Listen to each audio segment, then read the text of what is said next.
Hello and welcome to another packed episode of Back to Britpop. It's me, Chris. Today I'm delighted to be joined by Rick McMurray of Ash. Ash formed in 1989, they're from Downpatrick in Northern Ireland, and they had massive success in the early 90s and all the way through the noughties as well. Rick focuses on the early years of the band, how they got together, the writing processes, touring, record deals, loads of stuff. It's really rammed, so I won't waffle, but remember, I'm back at the end to talk about all the other bits and pieces, so stick around for that. In the meantime, here's Rick.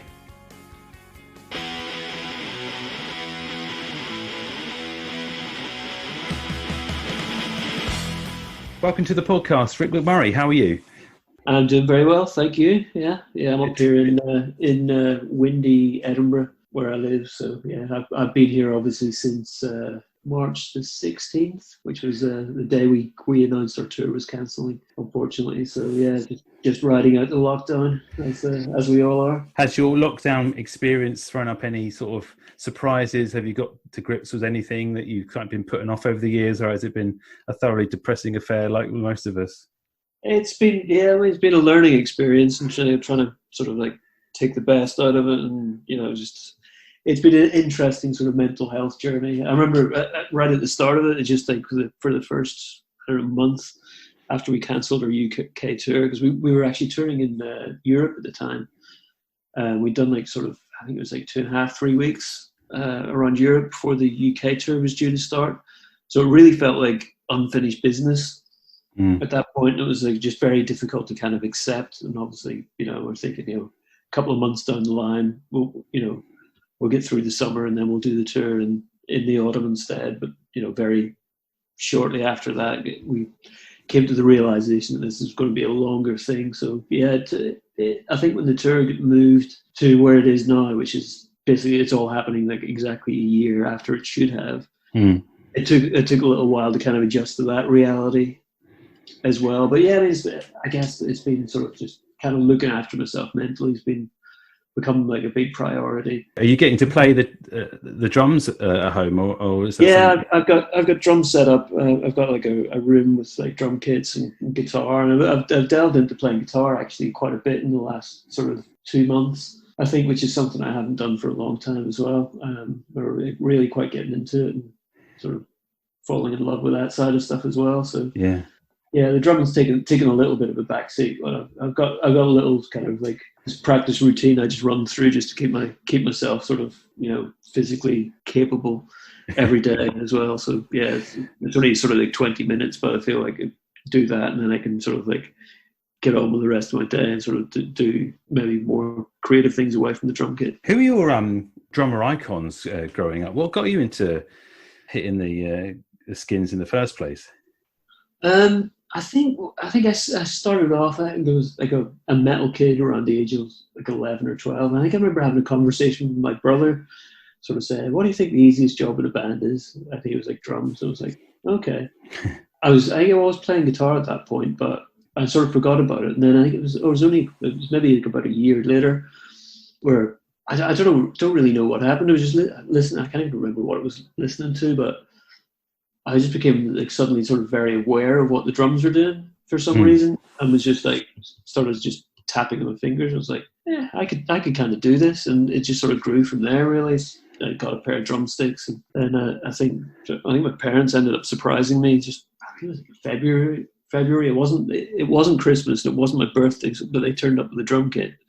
I think they'd sort of given up on me ever finding any friends in my teenage years. Yeah, just like turned up with his drum kit, and I was just kind of blown away by it. So yeah, just got into it from there and taught myself really.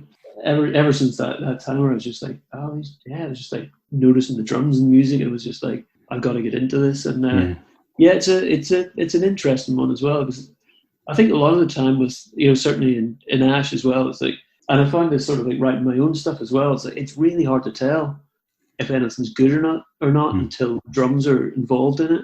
It's like you can write a riff and you're just like, is this great? And then you're just like, I don't know, is it great? And anytime I sort of like put drums with anything I'm doing, it's just like, right, okay, yeah, that's good. And I think Tim can be quite similar as well until he's sort of got my drums on it. He's just always wondering whether the ideas actually got any merit in it or not. Yeah. Did it used to annoy you, Rick, when you were recording and bass players and guitarists and vocalists used to tell you what to do in terms of, I'm thinking of this song and it's got like, I need you to do like a, and you're like, yeah, okay, that's easy. Yeah. It's a funny one because I guess musically, when I guess if you're communicating an idea from guitar to bass, it translates really easily. And you just go like, play this, and it's like it's these notes, and it's a very right. Okay, that's what it is. But I think with other musicians trying to communicate, they might hear something in their head, sort of drum wise, but the ability to actually vocalize what they mean, it can be quite difficult at times. It can go on, kind of hear it like this, you kind of play what you think that they're trying to communicate, and then I guess it's a weird kind of language thing.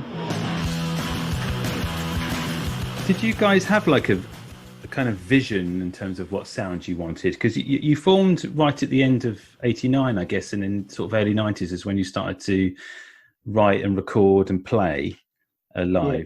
But was there like an agenda, or was there like a manifesto in terms of what you wanted? Not really. I think we've kind of been around the houses, musically. I think in terms of I think when Tim and Mark started playing, like 1989, they were like myself, although I didn't know them until a few years later. They were like proper metal kids, and I think stuff started turning into. It wasn't necessarily Ash, but I think they were always they started writing songs because they didn't have the technical ability to play covers of the music they were listening to. So yeah, and I guess there's a lot of like very much DIY ethic there, but I think the main influence, I think in the early days when I joined the band and we became Ash, like Nirvana was like a huge thing, and that was like it was a musical sea change and a cultural sea change, and we really got on board with that. That's what we wanted to sound like, and whether we did or not is another thing. But, yeah. That was like a huge touchstone to us and to like every band that we knew as well. Where it was a very different sound. Obviously, there was lots going on in the '90s. I mean, the podcast is called Back to Britpop, but it isn't necessarily wholly looking at bands that pigeonholed into that sound. It's just about the 90s indie scene, if you like. And you deliberately distance yourself from Britpop in terms of it was a word or a buzzword, if anything, anyway. But were you conscious about what was going on in the music scene in Britain and everything, and how that explosion of sound and yeah, definitely. I mean, I guess there was things were going in all sorts of different directions in the early '90s. You had obviously the explosion of the grunge music in '91, but there's a lot of stuff going on. I mean, you can even go back to like '89, Stone Roses and stuff, and I guess '92. I think me and Tim became like really big Suede fans. I remember seeing them on Top of the Pops, and that was just like, this is such a cool band. And I guess that was before like Britpop had been properly like coined as a term. Well, but there's I think a lot of that early period was really about the diversity that was going on. As we were into stuff like Ride, like as I said, Suede, the Auteurs, early Blur stuff, and there was, I guess, new wave stuff kicking around as well. So it was real kind of mishmash of stuff before like Britpop became this sort of like culturally ascended. Yeah, for want of a better term. Yeah, I mean, that was it was an interesting time, and I think there was a lot of I don't know, I'm not sure when the term Britpop really became a thing, but it was like stuff like I think His and Hers was the first Pulp album I got, and I thought that was a great record as well. But yeah, just that period just seemed to be you'd be listening to punk music and then putting on something like the Auteurs like straight after it, and it was just that the music scene seemed quite wide open. And I get maybe that's because we were like a few years before that we were like dyed in the wool sort of metal fans, and that was all we would listen to. But yeah, it was like, I guess the Nirvana thing really kind of opened us up musically and got us interested and listened to other things. Obviously, like reading about like Kurt Cobain's favorite bands, you know, everything from ABBA to Black Sabbath. And, you know, it's like they were being supported by like Breeders, Teenage Fan Club, Pixies were a huge influence as well. So yeah, we were taking stuff from anywhere and everywhere. Oh yeah, she was taking me over. You were formed obviously in Northern Ireland, County Down.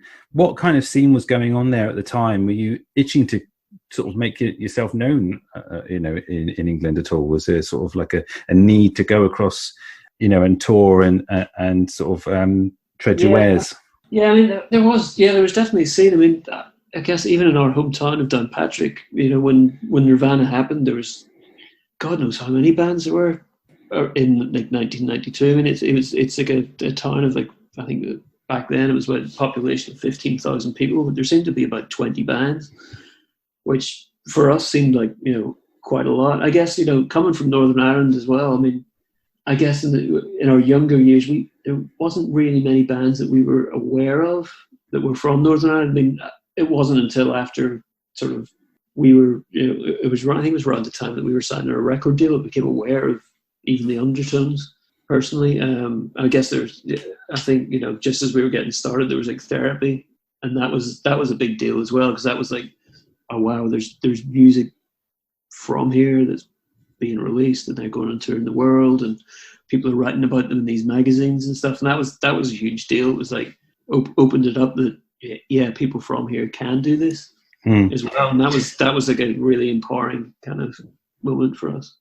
Your kind of career with Ash, if you like, started. You were all very young, weren't you? It's kind of like your first sort of homegrown recordings and things happened when you were you were sort of 18 or a little bit older. Oh no, we were younger than that. Younger. I think I joined the band just before I turned 16. Like the other two were born in 77, obviously with the album title. I was a couple of years before. Yeah. But yeah, I mean, they've been playing together in bands. Like they got guitars and formed a band the same day they got guitars, basically when they were like 11 years old. So, you know, it's a frightening amount of their life that they've spent in bands, and obviously myself as well. You know, yeah, a whole 4 years later, I was in a band. But we were very young, but we were funny. We were naively ambitious as well. I mean, we'd like, you know, rehearse and write songs, and we're just you know, if we weren't doing that, we're taking a break and just like scratching our heads, going like, how do we get a record deal? And what, you know, we had no idea what we should be doing to get it, but we did often talk about it. So the first kind of mini album Trailer was at 94.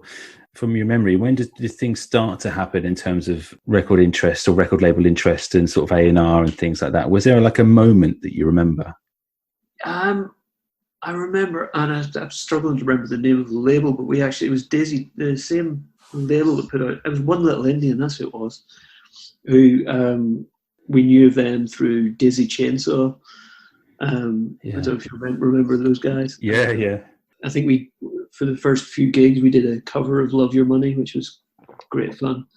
But yeah, I'm struggling. I'm not sure how they got to know about us, but we did have a little bit of interest from them. And this was probably maybe 1993. And then suddenly it all went very cold. And you know, this is us as, you know, disillusioned 16-year-olds going, God, we're never going to get a record deal. But then I think it was about a year later, we just a friend of ours, Bill, who'd sort of taken on the role of manager, and was just like, he was like setting up his own fanzine, and he was like in touch with like PR people in London to just like, you know, go, I've got a fanzine, and sort of blagging like promo copies of stuff to review the fanzine, stuff like that. But also like sending out our demo tapes, and it was Paddy Davis, who at the time was at Bad Moon. He was like PR, and they did like Nirvana and Smashing Pumpkins and stuff like that. His wife was actually from Downpatrick, so I think that kind of like, he was like, oh, well, I'll better take a listen to this then. This could be interesting. Having that link, and he played it, and he was like, I really like this song. And like next door to their office was a radio plugger, who he was good friends with, and he was just like, "Hey, have a listen to this." And he, the radio plugger guy, had his own like sort of one-off kind of like 7 inches. He was putting out like 7 inches, like just one-off stuff. And he was like, "I really like this. I want to give him money to record it in like a proper studio."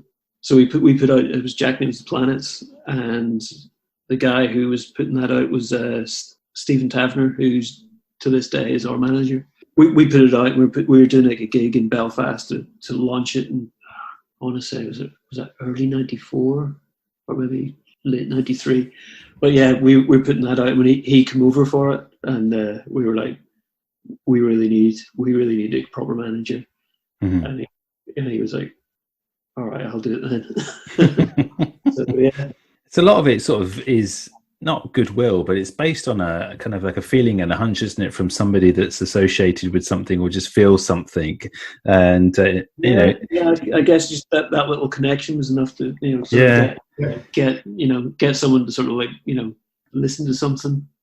It's like, who knows if that connection hadn't been there. Did you know that? I guess at the time you were in a really fortunate position to be so young, and your first kind of outing as in a band.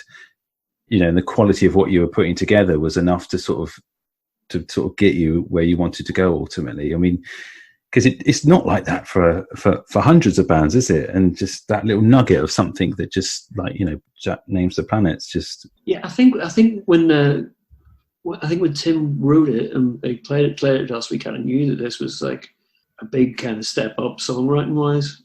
The band, there was something about it. It felt like really, really kind of fully formed. And it's like just anyone who we played it to, and playing it live and stuff, people would sit up and take notice, because I think it was Tim and Mark as well. Like before Ash like started, and they were in other bands, and I think their other bands were a bit there was a few that they just weren't great, but they're playing with the kids who are like in other bands who are a few years older and just like better. I remember seeing them as well, and it was just like, it's a bit weird, but at least these two can play. You can clearly see that Tim and Mark can both play, but it was just the rest of the band wasn't right. So I think from a very young age they had a point to prove, I think. And when we were kind of getting when people heard Jack Names the Planets, like other bands and stuff like that, they were going like, "Wow, you guys were good." It was like people were kind of shocked that these little kids who were like trying to get gigs with them were suddenly actually sounding really like a proper band. Yeah, I think what set you guys apart as well in a way is you were young and you're the same age as me. I was born in '77. I just remember looking at what you guys were doing, and it felt like you could do it.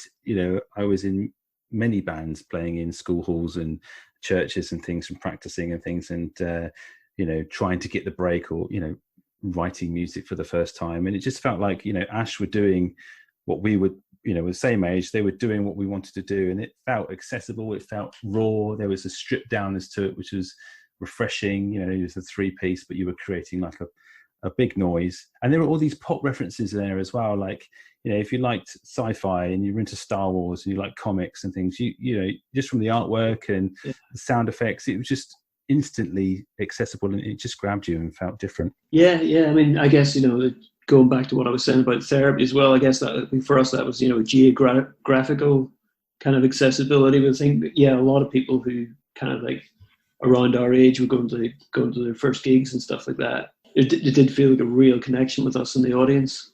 In those early days, there wasn't like this sort of big divide that these older cool kids and bands. We were the same as the audience. That was cool, and we've met like plenty of musicians along the way who felt the same. Even I remember like we meeting Chris Martin, and he was like a slightly different take on it. He was just going like, "Who are these kids? Same as me. Why are they doing it? Why am I not doing it?" What was the idea behind the TIE Fighter sound effect at the beginning of the record? It comes on Lose Control. I reckon that was probably Mark's idea. He's the biggest Star Wars fan. How did he clear that? Was it something that you were able just to use, or did you have to seek someone's approval? I'm not sure we did.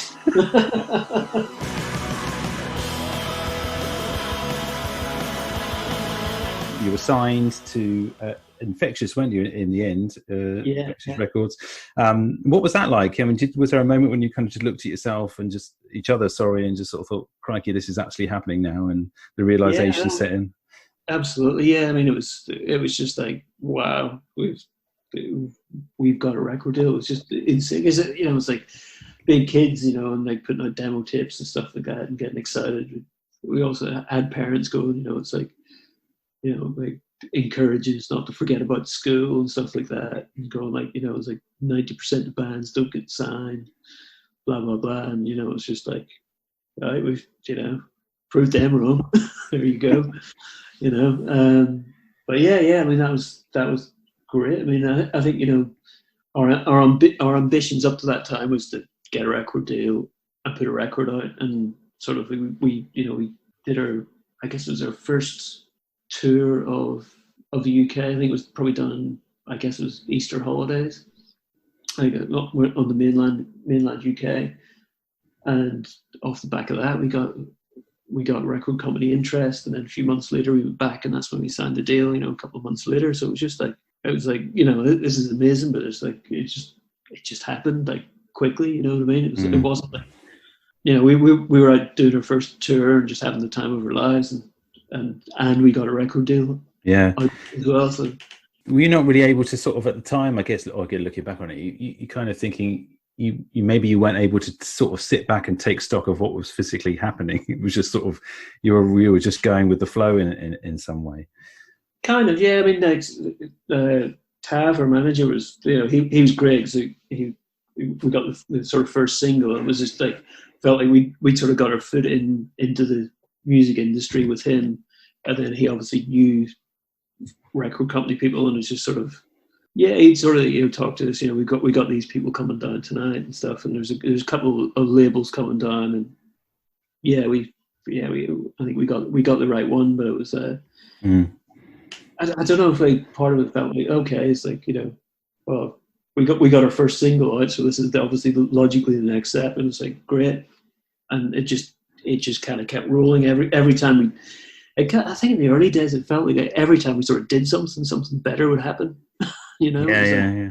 Do the single, and then we tour, and we get record company interest, and then we sign the deal, and then we make a record, and then we put out a single, and I think it was like once we signed the record deal, I think our first single on the record label, which was Petrol, went to number 1 in the indie charts, and it was just like, okay, great.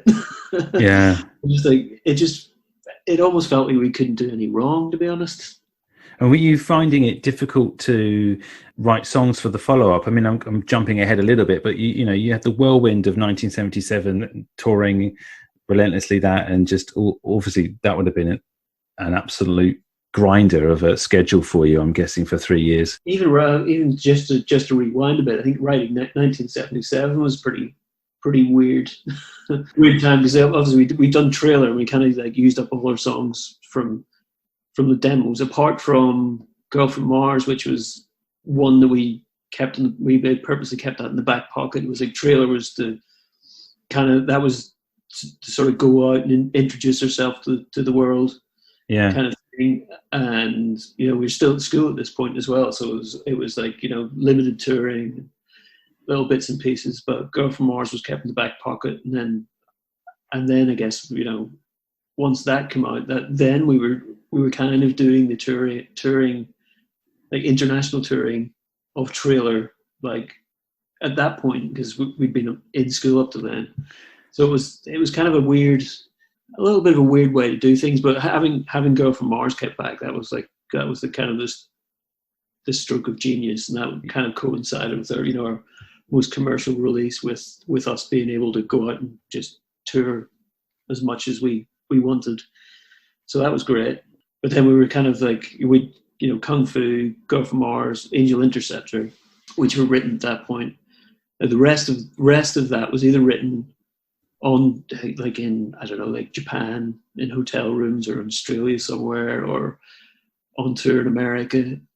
or written in the studio. I think we did in between touring and going into. I think we'd like maybe December to do a bit more writing before we went into the studio. To like I think we went in on the 1st or 2nd of January, 1996 to start recording, and we had a few ideas sort of kicked into shape, and we'd done a little bit of pre-production with Owen Morris, but there wasn't an album's worth of material at that point, and it was it was quite it was quite a learning curve just being in the studio, and it was pretty intense, like trying to write and trying to record all this stuff at the same time. So yeah.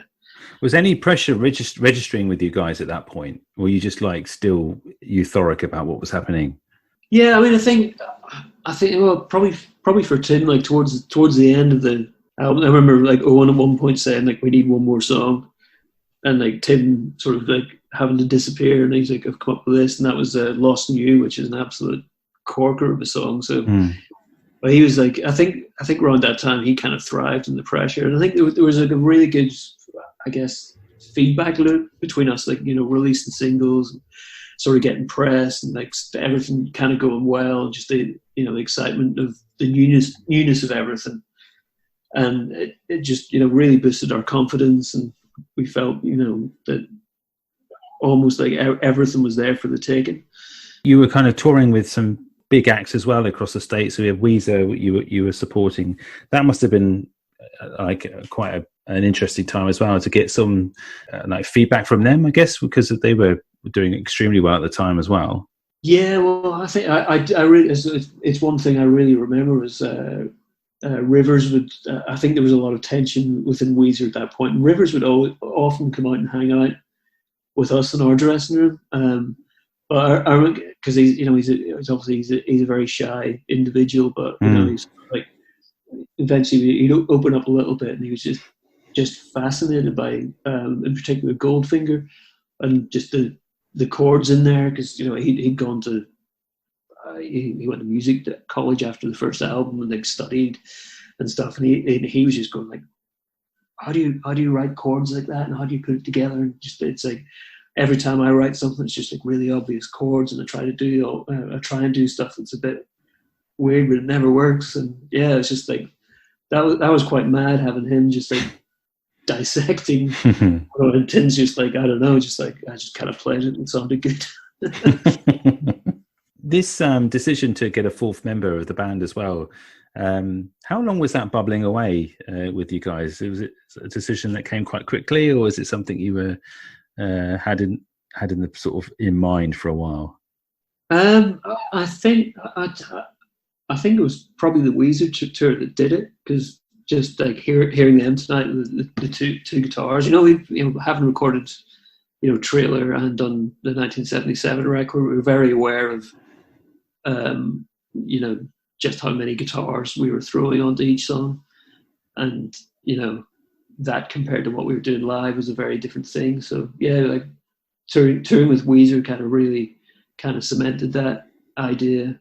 It's like there's a hole in the sound, and we need it filled with a second guitar. So yeah.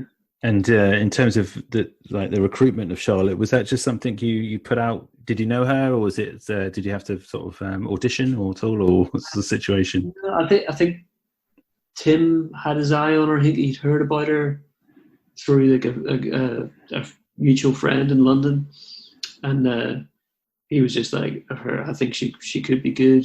But she's playing in this other band at the minute. But I think we kind of like we liked her because she kind of reminded us of us. She was like really young, precocious, kind of like really like great kind of player. And I think I remember us going down to see Night Nurse, and I think the rest of the band were like, bloody hell, Asher here.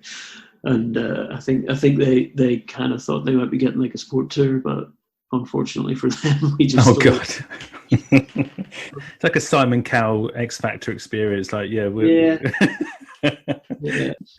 It added a whole new kind of dynamic as well, I guess, as well. Yeah, I mean, I think it must have been a pretty weird time for Charlotte to join the band, because obviously we toured 1977. We were just about to start recording new material, or at least like trying to write the material, which proved to be quite difficult. I think it's been well documented. Because I think we were pretty burnt out after the touring of 1977. We sort of like, we sort of did so much in that record. I think we weren't quite prepared, I think, sort of mentally or emotionally for the grind of it. And then, for Charlotte to sort of come into this when Tim's like kind of like suffering from writer's block, I think must have been quite weird for her. But yeah. How did the another thing I really remember about the 90s was the Life Less Ordinary soundtrack as well, and your kind of part in that movie. Was it just such a, I guess, a big indie Britpop feel to that movie, and the soundtrack especially, and your song being like the lead song on that? How did that come about?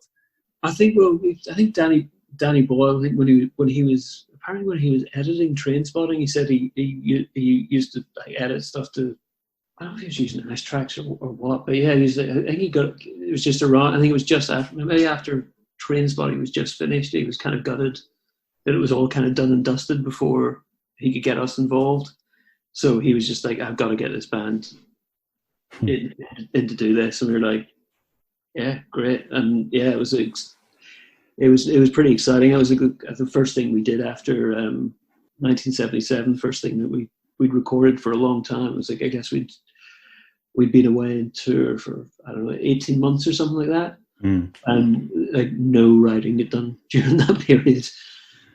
So yeah, I mean, it's just I think the excitement of being involved in this, like, oh God, we're getting into movies now. This is insane. So yeah, Tim had sort of, I think sort of most of the song written, but I think that's when the first signs of the writer's block come in. Because I remember us going through it, and like it was like the bridge going into the chorus, and he was just like, I don't know, like 4 different chord progressions picked for it. And you could tell he's just like kind of overthinking this, and just going like, it was a little bit weird, but yeah, I think we got there with the arrangement and that. And the recording of it, we recorded it a couple of times actually. We did it with, and we recorded one version of it, and then the record company didn't like it. It was a little bit too edgy. But there's a version of it which I think it's used in the film, sort of as different arrangement of the original version, which we actually recorded to while we were watching the section of the film that it's used in. So we were actually like trying to get all the changes in the song to go with the edited video footage, which was quite bizarre. But yeah, we them. I think, yeah, was that before? That was before Charlotte joined, and then Charlotte joined, and then we re-recorded it after Charlotte joined the band as well. So it was a bit of a mad time, but yeah, it was a great thing to be involved in, and yeah, that was I guess that was the last thing we did, was like that we released that. And then we did in to try and write Nuclear Songs, which was kind of a very fraught period for us. At the time, were you kind of worried about the future of the band, even though you released sort of 2 records? Was it something that was playing on your mind, or were you just knew you had to get through it and get it out there and tour it? Yeah. Well, I guess it was just a weird one. I think, having a #1 album, you sort of think, oh yeah, it's like, yeah, we kind of know everything now. But yeah, I think we still got a lot of learning to do at that point, and that I think that learning all kind of started happening around the time of the follow-up. We definitely felt a lot of pressure from the record company. It was just like, we were working pretty hard, and it's just like touring the world, and it's like, I think there was a few tours which we probably should have turned down that we didn't, and we were just like, okay, it's like, yeah, we're kind of tired of this. We probably could do with a break, but okay, yeah, we'll do it.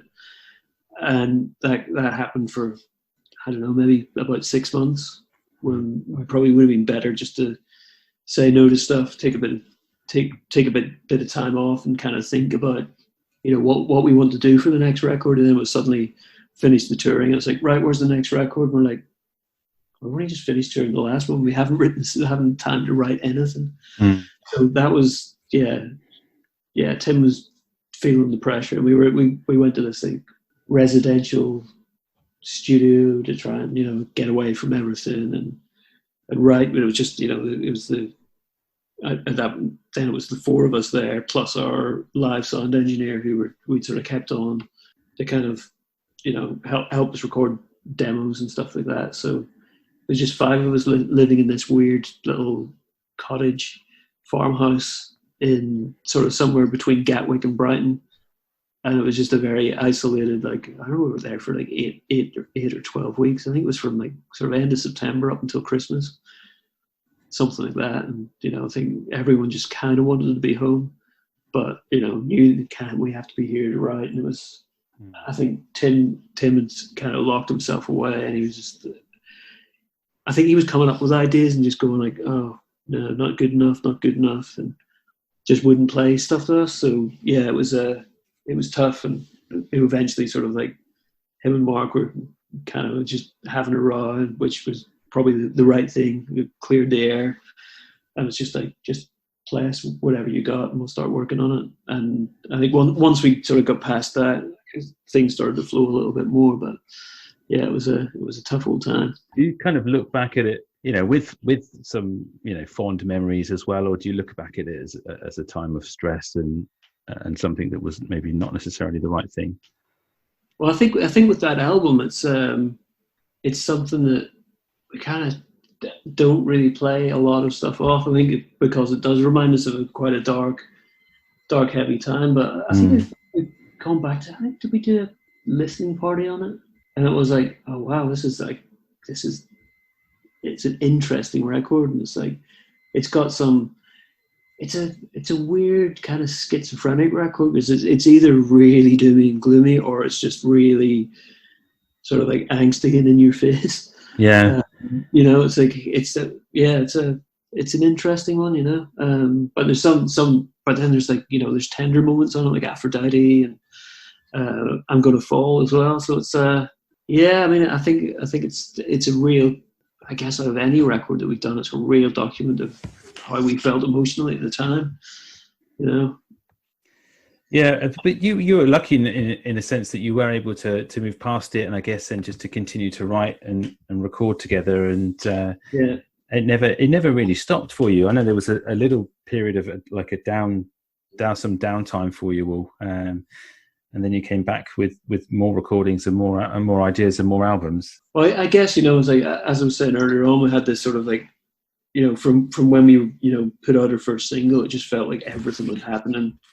And it was just getting bigger and bigger, and it was just like, we could do no wrong until the writing of that album, and then it felt like everything that's happened is going wrong. It's like, like record company expectations after having a number one album, and I can't remember. I think Nuclear Sounds. It was top 10 album. Like, none of the singles went top 10, and it was like, I don't know, maybe it was inevitable that something like that would happen, considering sort of like what we've been through in such a short period of time. But I think, after we sort of did a little bit of touring in that, and we sort of like kind of got over it. I think it was after a grueling winter European tour. I think we went to Australia to do the big day out.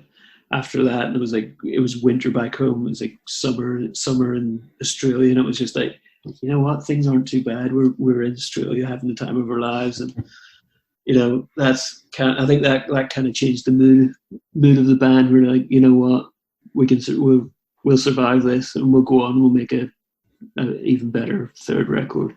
It just goes to show there was a real tenacity there to want to succeed and to keep plowing the creativity.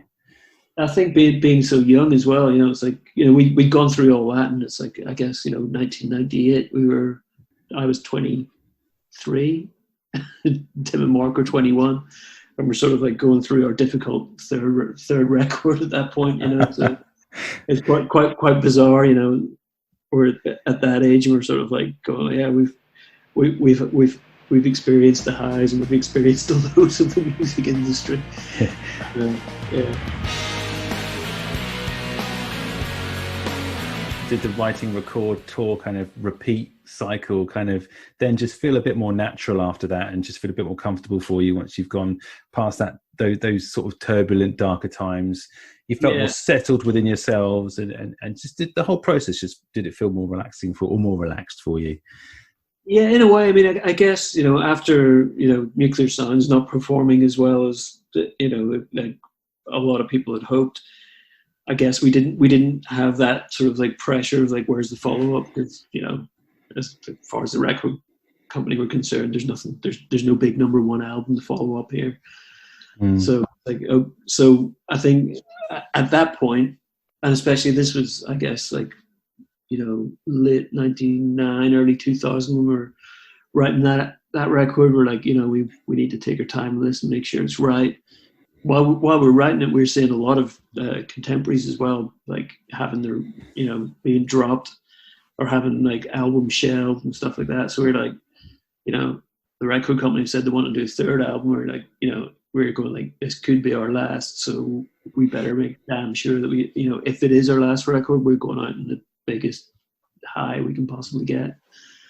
So that's what kind of informed the writing process. And we just wanted to have something that would, we'd be immensely proud of, that would stand up to 1977, prove it wasn't a fluke. And that was kind of our mentality. So I think that a lot of the pressure was coming from within ourselves, which was, it was that to us felt like a better pressure to have. It was like we wanted it.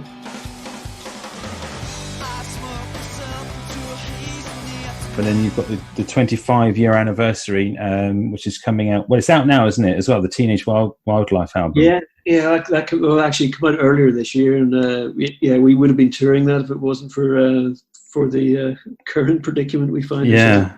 So that was what we were touring to promote back in March. Yeah. Which is now, we'll be celebrating our 25th anniversary, which isn't really our 25th anniversary. I don't know where they get the 20 something to hang it on. I think it was probably, it would have been 25 years since Go From Mars, I guess. Yeah. But now it's going to be 26 years when we tour next year. So it doesn't have the right ring to it, does it, I suppose? What has that been like, putting that sort of catalogue of work together? And, you've got some great discs and some booklets and things in there. What was that experience like, putting that together? Yeah, it was kind of cool, but also weird in a way, because we had started working on a new album at that point as well. We knew with the BMG, who bought all our back catalogue, we knew it was going to happen, but we didn't realise that they wanted to get that out like straight after Islands. So we were working on an album, but it was like okay, you want to do it now, fine. It was like, and it was it's a kind of agonizing process, just to trying to narrow down the entire history of the band that's going to fit on, like, 2 bits of vinyl.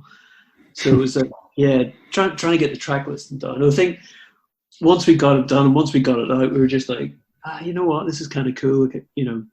Looking back and like turning around Europe, it was like, this is great. And we were revisiting some songs that were on there that we hadn't played live for ages as well. So it kind of felt cool. It was like, this is it's good to kind of celebrate the whole past. Mm-hmm. We'll get on with the new record after that. But it's cool. Yeah, I'm glad we did it. So the future of Ash then, what do you think is, are you now that you're kind of you were touring this album and you were writing some more material, is it just still to keep together and still write some new songs while it's interesting and you still can? Yeah, absolutely. Yeah, we've got plenty left in us. We've got, I guess, the spanner in the works of this year is, it's a pain, but it's been an interesting time as well. Like, 'cause after we cancelled the tour, I think Tim got stuck over here because he was living in America and he couldn't get home. So we cancelled the tour on the 16th, and I think it was at like 4 a.m. on the 17th. The flights back to New York were it was a no-fly kind of thing going on. So he didn't get back home until like mid-July. But he was going back to New York to move back to London so it's kind of like throwing the course of this album off a little bit, and it should have been finished by now, but he's just he's got settled in London, and he's just starting to send me and Mark like sort of finished songs with vocals on them, lyrics done. So yeah, we want to get that out next year. Well, obviously we've got the touring and the best of to do as well. So it's a little bit crazy, but it's, for me, the record that we're going to put out next year, like I finished the drums to that, I think in like 2018. Oh so, wow! Yeah, it's pretty mental. So I'm ready to do another record before you're done and dusted. Yeah. It's but that's the great thing about being in the band. It's like nothing ever quite repeats itself in the same manner on any cycle. So yeah, you get used to dealing with the weird shit, but yeah, we're definitely dealing with weird shit this year. Yeah, well, I mean, you're going back to the 90s in terms of your work ethic, I guess. Then, if you're, your album recording, touring, and then wanting to get chomping at the bit again for the record. Yeah. So old habits die hard. Definitely, yeah. I think if we'd had our way over the last 5 years, we probably would have put out 3 albums. But it's like, record companies and the touring and agents are like, you don't want to oversaturate the market, blah blah blah. But I think we've had enough of that. I think we just want to like put out as much as we possibly can. Yeah. Well, I look forward to hearing the new record, and hopefully we're getting out to see you guys play again live. Would be amazing. I think I'm into that. I think when I do back to Britpop, the noughties era, I'll have to have you back on to talk about all the other things that we never get round to. Because in terms of like the career and output, there's so much more to go over. I have to stick to the remit though. Yeah, fair enough. Well, we'll gladly come back for part 2 then. We'll come back for part 2. Thank you so much, Rick, for coming on. It's been really, really great talking to you about Ash. Likewise, thanks for having me. Take care. Absolute pleasure, mate.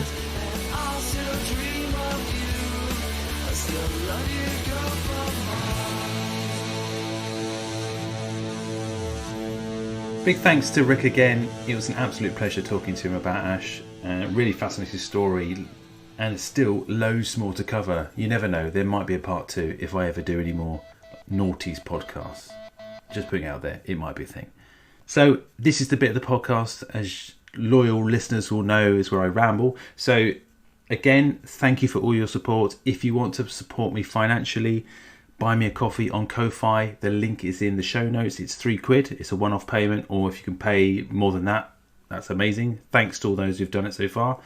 If you can, follow me on social media. I'm over there on Twitter, Instagram and Facebook. Just search for Back to Britpop.